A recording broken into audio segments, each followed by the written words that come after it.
Pak David yang tinggal di Permata Hijau. Iya, Shalom Ibu Pendeta, saya mau bersaksi. 3 hari yang lalu saya bingung dan takut karena saya berpikir saya kena corona. Karena dada saya terasa panas sekali dan saya berpikir pasti saya ini positif. Saya sudah menangis, Bu, ya, tapi saya selalu berdoa.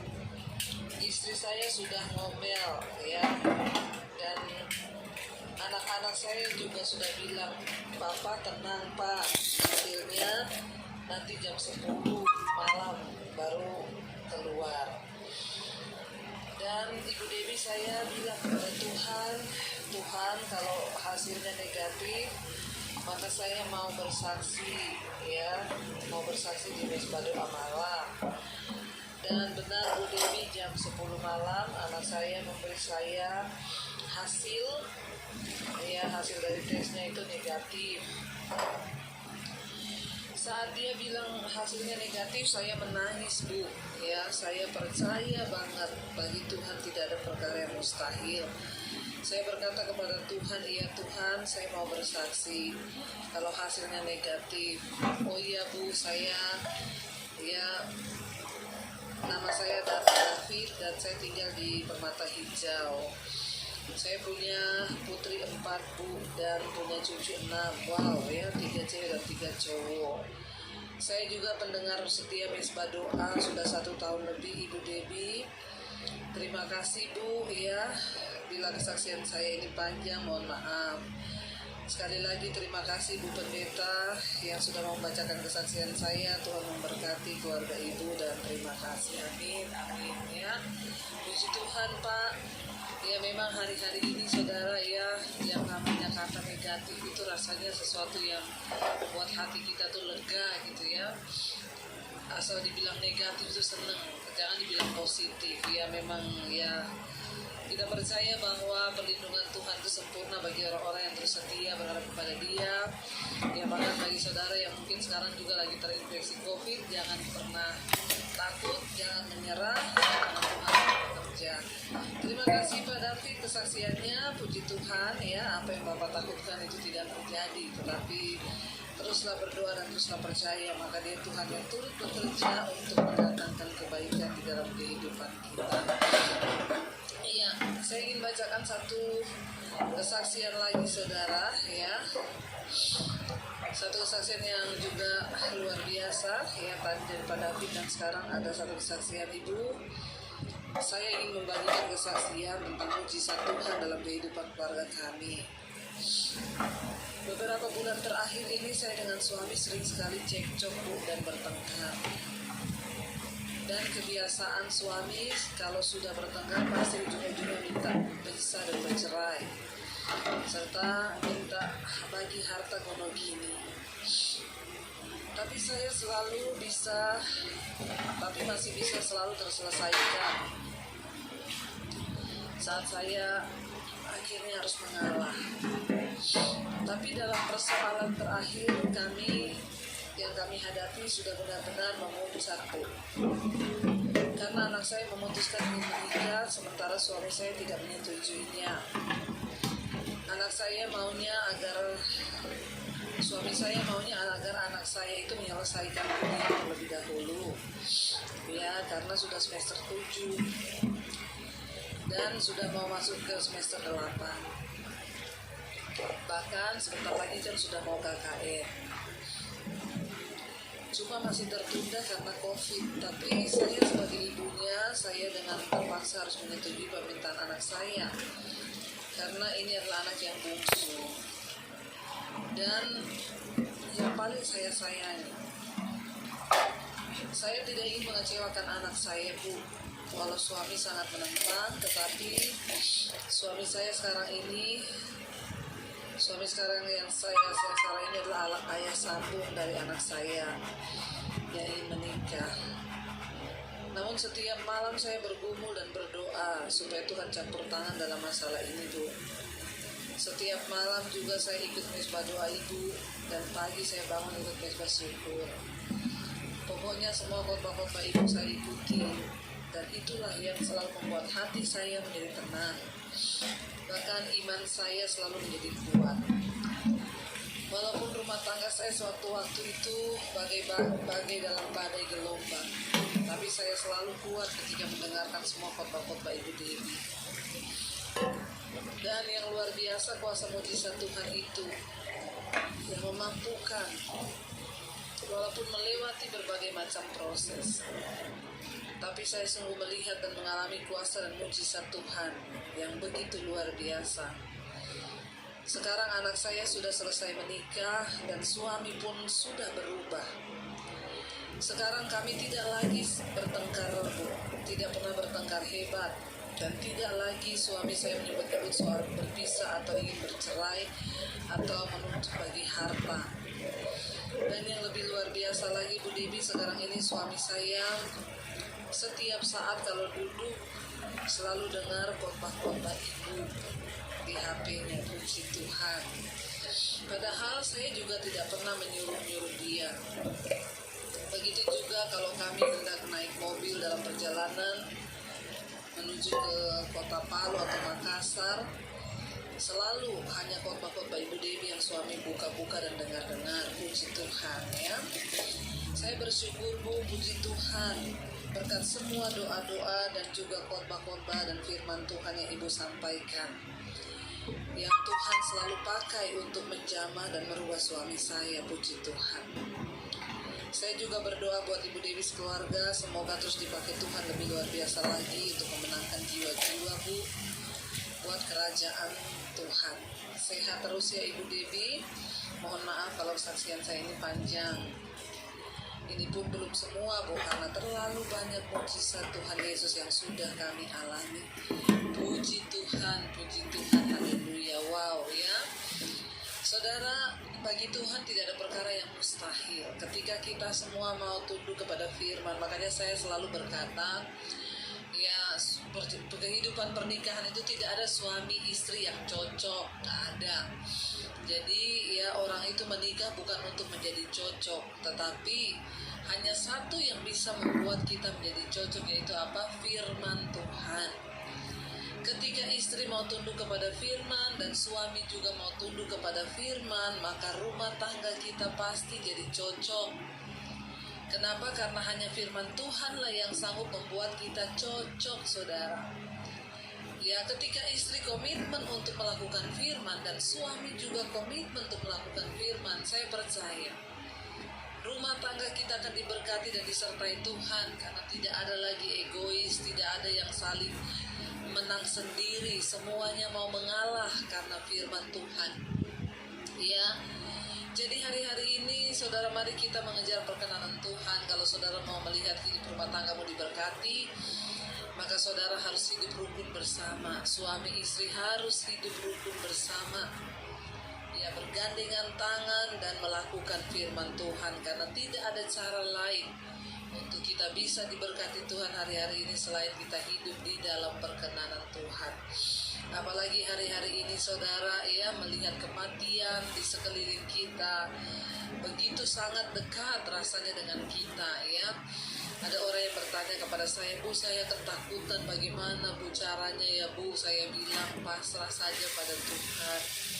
Ya, dia bilang soalnya teman-teman saya sudah pada divaksin juga tetap kena dan meninggal. Saya bilang iya, tidak ada yang bisa kita lakukan selain menaruh iman kepada Tuhan. Ya, hari-hari ini hidup dalam pertobatan. Ya, kalau kita ini melakukan firman Tuhan, maka itu akan menjadi satu alasan bagi Tuhan untuk membuat kita masih tetap bertahan hidup ketika Dia melihat kita hidupnya menjadi berkat bagi banyak orang. Karena itu teruslah menjadi berkat, saudara.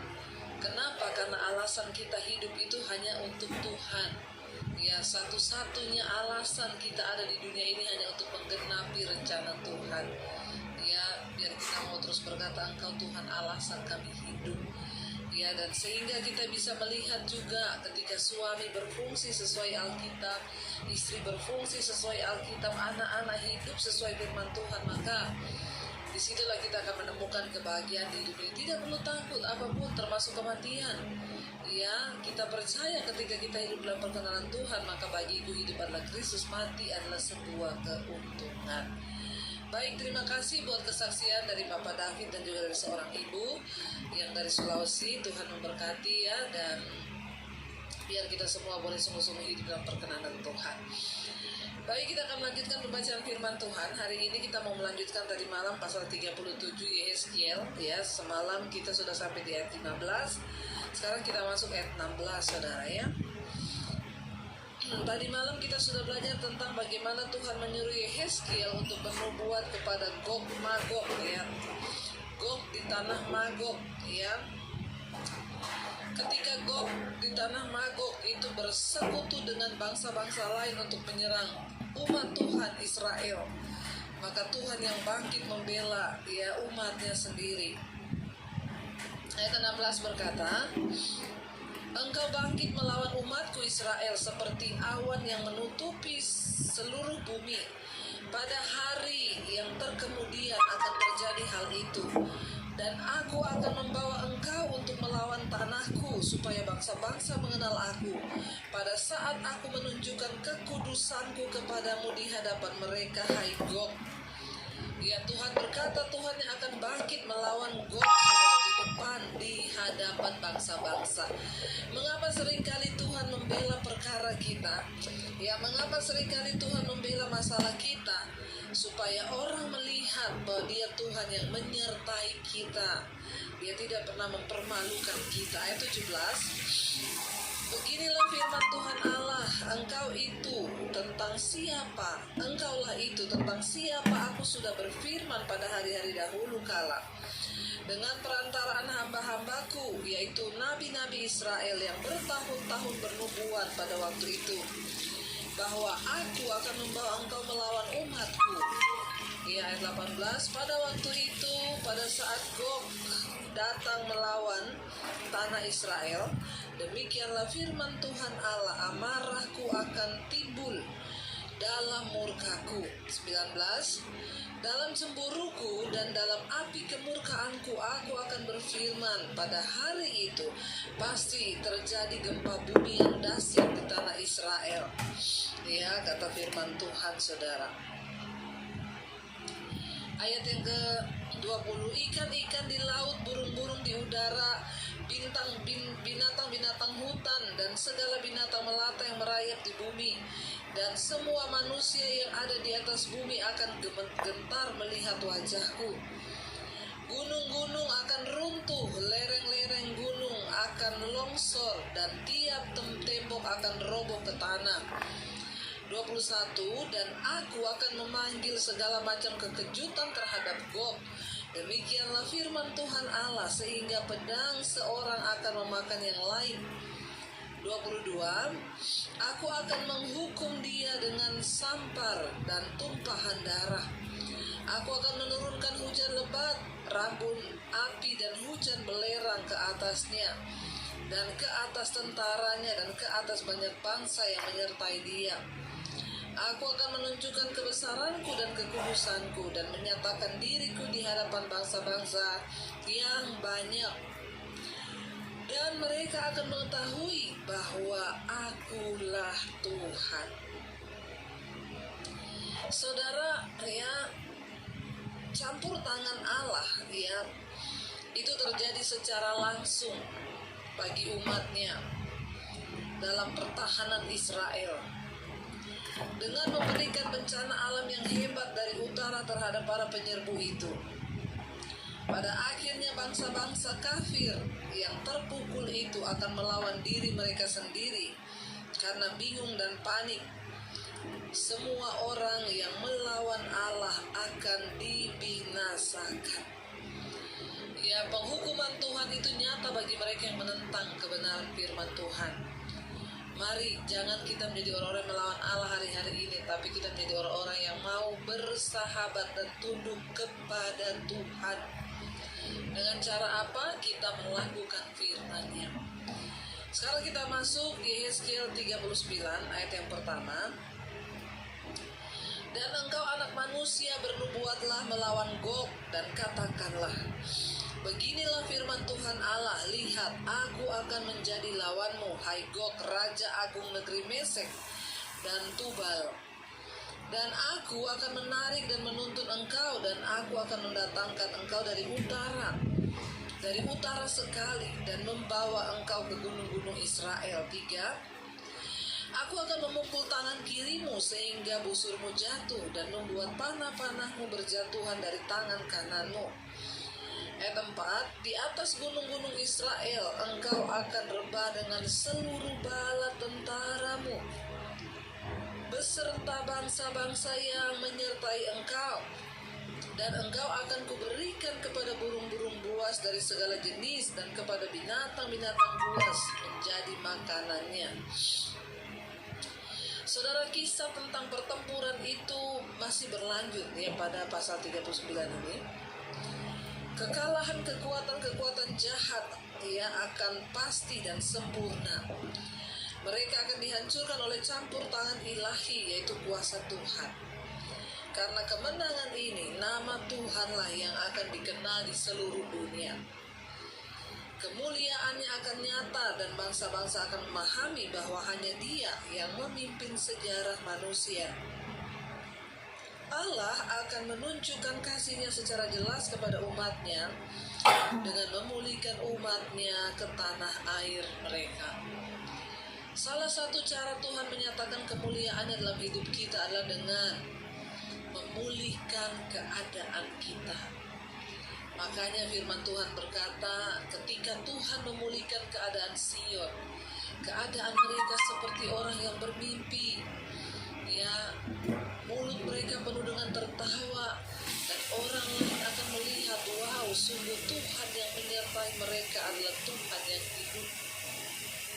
Karena itu saudara, ya, ketika kita ini melihat hidup kita, mungkin hari ini kita berpikir sudah hancur. Mungkin kita berpikir hari ini sudah terlambat, aku sudah melakukan banyak dosa. Jangan pernah putus asa, tetap percaya pada Tuhan. Dia sanggup memulihkan keadaan kita, karena itu adalah salah satu cara Tuhan menyatakan kemuliaannya bagi orang-orang yang tidak percaya pada Dia. Saya hari-hari ini sedang mengalami itu. Bagaimana Tuhan memulihkan keadaan hidup saya sehingga saya boleh menjadi kesaksian bagi banyak orang. Bagaimana kehidupan saya yang dulu dengan yang sekarang ketika saya menyerahkan hidup saya kepada Tuhan. Hidup yang dulu hancur, ya bahkan rasanya pengen berakhir dengan bunuh diri, sekarang dipulihkan Tuhan. Salah satu cara Tuhan untuk menyatakan kemuliaannya adalah dengan cara memulihkan hidup kita, memulihkan rumah tangga kita seperti kesaksian ibu tadi. Tiap hari kalau berantem dengan suami yang diomongin cerai, ya, yang diomongin bagi harta dan lain sebagainya. Tapi ketika Tuhan memulihkan saudara, ya Tuhan terus memberkati. Orang akan melihat perbedaan antara orang-orang yang sungguh-sungguh mencari Tuhan dengan yang tidak. Dan saya mau kasih tahu buat setiap kita, ini adalah waktu-waktu pemurnian. Bahkan termasuk hamba-hamba Tuhan sekarang ini sedang dimurnikan. Mana hamba-hamba Tuhan yang asli, yang memberitakan kebenaran firman-Nya? Ya, mana hamba-hamba Tuhan yang sungguh-sungguh menyatakan firman? Mana hamba-hamba Tuhan yang sungguh-sungguh berjalan dan memberitakan kebenaran dengan yang tidak, itu akan Tuhan nyatakan di hari-hari terakhir ini. Tuhanlah yang membela umat-Nya. Tuhanlah yang menyertai umat-Nya. Dan salah satu cara Dia menyatakan kemuliaannya adalah dengan memulihkan keadaan saudara dan saya. Karena itu tetaplah berdoa dan tetaplah meminta kepada Tuhan untuk Tuhan memulihkan keadaan kita, sehingga orang boleh melihat, yes, sungguh Tuhan yang menyertai kita adalah Tuhan yang hidup, Tuhan yang sanggup memulihkan, Tuhan yang sanggup memberkati hidup kita. Mari kita renungkan firman ini saudara. Kami percaya Tuhan, Engkau yang sanggup memulihkan keadaan. Bahkan seburuk apapun ketika kami mau datang pada Tuhan, belas kasihan-Mu Engkau sanggup Bapa. Kami percaya tangan-Mu sanggup memulihkan hidup kami, Engkau sanggup memulihkan keadaan kami. Mari dengan iman katakan pujian ini saudara. Belajar firman Tuhan, kita akan buka bersama firman Tuhan terambil dari Ratapan pasal yang ketiga. Ratapan pasalnya yang ketiga saudara. Mulai dari ayat yang ke-24. Ratapan pasal yang ketiga ayat yang ke-24 firman Tuhan berkata, Tuhan adalah bagianku, kata jiwaku. Oleh sebab itu aku berharap kepadanya. 25. Tuhan adalah baik bagi orang yang berharap kepadanya, bagi jiwa yang mencari-Nya. 26. Adalah baik menanti dengan diam pertolongan Tuhan. Iya, firman Tuhan terambil dari Ratapan 3 ayat yang ke-24. Tuhan adalah bagianku, kata jiwaku. Oleh sebab itu aku berharap kepadanya. 5. Tuhan adalah baik bagi orang yang berharap kepadanya, bagi jiwa yang mencari Dia. 26. Adalah baik menanti dengan diam pertolongan Tuhan. Saudara yang terkasih, surat Ratapan ini adalah surat tangisan Yeremia atas penghukuman dan murka Tuhan yang jatuh terhadap Yerusalem. Ya, ketika Yerusalem memberontak terhadap Allah dan Yeremia terus berusaha menyampaikan suara Tuhan, mereka bertobat dan berbalik. Dan di tengah semua yang terjadi, Yeremia menuliskan surat Ratapan ini, saudara. Yeremia melihat secercah harapan dalam semua dosa dan penderitaan yang sudah mengelilinginya karena penghukuman Tuhan atas Yerusalem. Ada secercah harapan, dia berkata bahwa Tuhan itu setia, Tuhan itu baik, Tuhan itu adil, dan Tuhan itu tidak pernah meninggalkan orang-orang yang mau terus berseru kepada Dia. Serta Tuhan selalu bersedia menerima orang yang berespon untuk berbalik kepada Allah dan meminta pertolongan kepada Tuhan. Ketika itu Yeremia sedih secara manusia melihat bagaimana Yerusalem itu hancur dalam murka Tuhan. Namun tidak mudah memang ketika di sekeliling kita melihat kehancuran, malapetaka, kematian. Ini yang sering saya terima WA, orang-orang yang kehilangan orang yang disayang. Seringkali ada pikiran, mengapa Tuhan mengizinkan? Kenapa Tuhan mengambil suami saya? Kenapa Tuhan ambil istri saya? Kenapa Tuhan ambil anak saya? Yeremia melihat hal ini terjadi di sekelilingnya. Bagaimana kematian itu datang, bagaimana kehancuran Yerusalem, dan dia pedih hati, saudara. Di tengah ratapan masih ada iman di dalam hatinya yang bangkit. Ada firman, ada iman yang masih hidup sehingga dia berkata di tengah kesusahan, di tengah malapetaka, di tengah kesedihan, Yeremia masih berkata bahwa Tuhan adalah bagianku, kata jiwaku. Oleh sebab itu aku berharap kepadanya. Tidak mudah, saudara, ketika keadaan kita lagi baik dan kita berkata Tuhan adalah bagianku, kata jiwaku, sebab itu aku berharap kepadanya. Waktu keadaan kita baik lalu kita bilang, wah Tuhan itu bagian dalam jiwaku, Tuhan itu satu-satunya di hidup, itu mudah.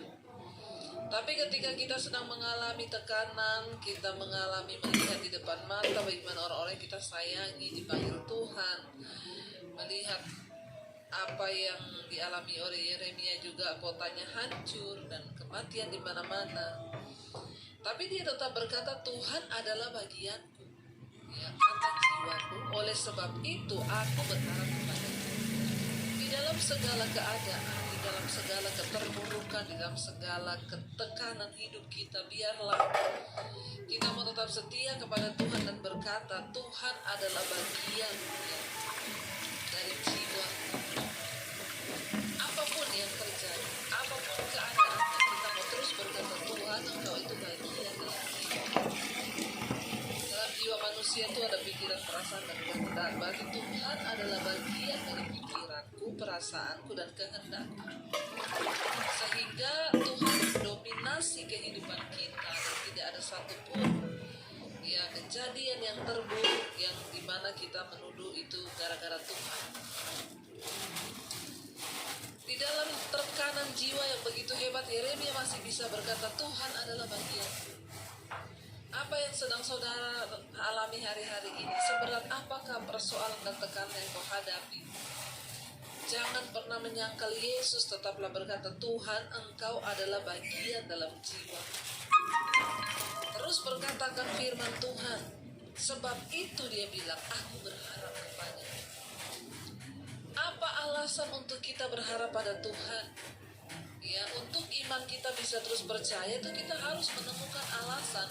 Nah, seringkali manusia menjadikan alasan keadaannya baik, alasan keadaannya diberkati, alasan keadaannya oke, itu menjadi tolak ukur untuk dia terus berharap. Tapi ketika keadaannya tidak bisa diandalkan, ketika kita mengalami sesuatu yang buruk, lalu kita tetap berharap kepada Tuhan, nah itu butuh alasan. Ya, alasannya apa? Kata Yeremia, sebab Tuhan itu bagian dalam jiwa. Itu yang menjadi alasan untuk aku tetap berharap kepada-Nya, sekalipun keadaanku gak baik. Saudara, semua keadaan kita di dunia ini baik atau tidak baik itu gak ada hubungannya sama sekali dengan kekekalan yang sudah kita terima dari Tuhan. Gak ada hubungannya sama sekali dengan kehidupan kekal, anugerah yang Tuhan berikan. Jadi jalani saja hidup kita hari-hari ini. Ya, alasan Yeremia berkata, aku akan terus berharap kepada Tuhan bukan karena keadaannya baik, justru lagi tidak baik. Tetapi apa yang menjadi alasan? Karena dia bilang Tuhan adalah bagian dari jiwa. Di mana kita menempatkan Tuhan hari-hari ini? Apakah Tuhan menjadi bagian dalam jiwa kita sehingga dalam Tuhan memerintah dalam perasaan kita, pikiran kita, dan kehendak di hidup kita? Saudara yang bisa tahu di mana Tuhan kita letakkan di hidup kita, apakah Tuhan menjadi bagian dari jiwa kita sehingga ketika kita sedih karena Tuhan bagian dari jiwa kita, kita masih tetap bisa berkata, Tuhan terima kasih walaupun ini berat, tapi aku percaya Tuhan tidak membiarkan aku sendiri. Orang yang menjadikan Tuhan bagian dalam jiwanya, perasaannya itu dikendalikan di perasaan. Ayat 26 dia berkata, adalah baik menanti dengan diam pertolongan Tuhan. Ya, yang namanya kata menanti itu tidak enak, saudara. Tapi Yeremia bilang adalah baik menanti dengan adalah baik menanti dengan diam pertolongan Tuhan. Mungkin kita hari-hari ini sedang menanti pertolongan Tuhan, gak usah ribut-ribut, diam aja di kaki Tuhan. Kalau kita lagi menanti pertolongan Tuhan, mari gak usah ribut. Ya, ribut dengan suami, ribut dengan tetangga, ribut dengan mertua, ribut dengan siapa aja. Ya, nantikan pertolongan Tuhan itu dengan diam, itu baik. Daripada kita ribut-ribut, adalah baik menanti dengan diam pertolongan dari Tuhan. Berserah pada Tuhan, ya, ayat 27 bilang. Ayat 26, adalah baik menanti dengan diam, ya, pertolongan dari Tuhan. Ya, karena itu saudara, Tuhan itu baik. Ayat 25 dikatakan, Tuhan itu baik bagi orang yang berharap kepada-Nya, bagi jiwa yang mencari. Tuhan baik bagi siapa? Bagi orang yang berharap kepada-Nya. Mengapa bangsa Israel dihukum? Karena mereka tidak lagi berharap pada Tuhan, tapi berharap pada berhala. Mereka berharap pada dewa-dewanya dan mereka lupa berharap pada Tuhan, makanya mereka ditimpa oleh murka. Ya, tapi firman ini berkata, ya, bahwa Tuhan, ya, melakukan kebaikan bagi orang-orang yang berharap kepada-Nya, bagi jiwa yang mencari Dia. Biarlah jiwa kita terus lapar dan haus akan kebenaran. Biarlah jiwa kita terus lapar dan haus akan Tuhan, sehingga kita tetap berjalan di dalam jalan-jalan Tuhan hari-hari ini. Mari saudara, nantikan Tuhan. Jadikan Dia menjadi bagian di dalam jiwa kita. Biar kita mau terus berkata pada Tuhan, kami mau menanti-nantikan Engkau Tuhan. Kami mau menanti-nantikan pertolongan-Mu yang tidak terkatakan. Kami tahu Tuhan masih bekerja dengan cara yang ajaib. Tuhan, karena itu pagi ini kami datang. Kami datang dalam hadirat-Mu. Kami mau berkata, menanti Engkau Allah kuasa dalam kemuliaan dan kekudusan. Mari terus berharap kepada Tuhan. Mari terus andalkan Dia dalam setiap hidup kita. Biar kita mau bilang kepada Tuhan, kami nantikan Engkau Allah kuasa dalam hidup kami. Kami mau menanti dengan diam pertolongan Tuhan. Karena orang yang menantikan Tuhan itu berbahagia.